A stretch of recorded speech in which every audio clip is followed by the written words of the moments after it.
La jalousie, un sentiment brûlant, envahissant, qui peut détruire une relation et nous ronger de l'intérieur. Tu as sûrement déjà ressenti cette petite voix qui dit « Et si l'autre trouvait mieux ailleurs?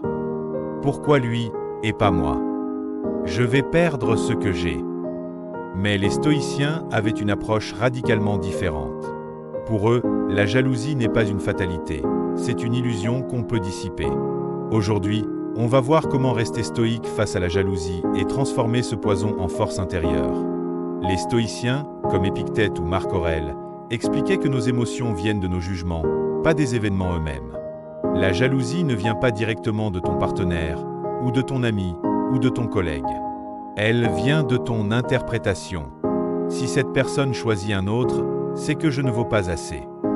Si l'autre réussit, c'est que je perds quelque chose. C'est cette comparaison et cette peur de perdre qui créent le trouble. Épictète disait « Ce ne sont pas les choses qui troublent les hommes, mais les jugements qu'ils portent sur ces choses. » Exemple concret. Imaginons, ton partenaire parle avec quelqu'un d'autre, il rit, il est complice. Ton cœur s'emballe. Ton esprit invente des scénarios. Tu ressens de la jalousie. Mais si tu appliques la vision stoïcienne, tu t'arrêtes et tu te demandes « Qu'est-ce qui dépend de moi et qu'est-ce qui n'en dépend pas? Ces actions, ces choix? Non, cela ne dépend pas de toi. Tes pensées, ton calme, ta réaction? Oui, cela dépend de toi. Cette lucidité change tout. » La méthode stoïcienne contre la jalousie. 1. Revenir à ce qui dépend de toi. Tu ne peux pas contrôler la fidélité ou les choix de l'autre. Mais tu peux cultiver ta propre valeur, ta paix intérieure, ton intégrité.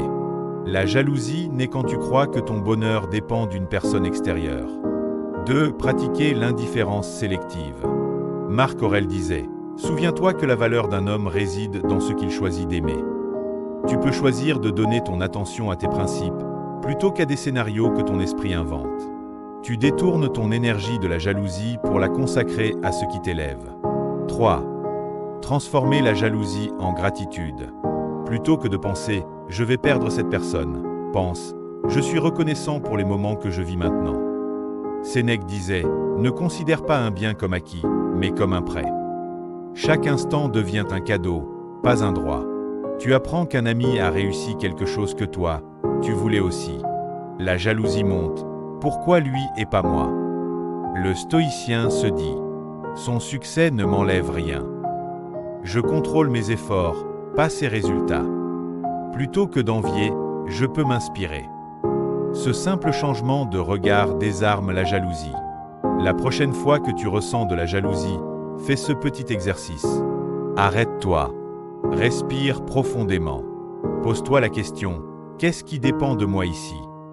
Note une action immédiate qui renforce ta valeur. Lire, travailler, méditer, progresser.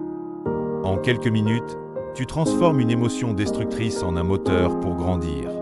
La jalousie n'est pas une preuve d'amour, ni un signe de force. C'est une faiblesse, une peur déguisée. Le stoïcisme nous apprend à aimer sans posséder, à admirer sans envier, à vivre sans craindre de perdre. Tu peux choisir. Soit tu laisses la jalousie diriger tes actions, soit tu choisis la liberté intérieure. Comme disait Marc Aurèle, l'homme est perturbé non par les choses, mais par les idées qu'il s'en fait. Alors, la prochaine fois que la jalousie te brûle, souviens-toi, ce n'est pas l'autre qui détient ton pouvoir. C'est toi. Et toi, as-tu déjà vécu une jalousie qui t'a transformé? Partage ton expérience en commentaire. Abonne-toi pour d'autres clés stoïciennes qui t'aideront à rester fort, même dans la tempête.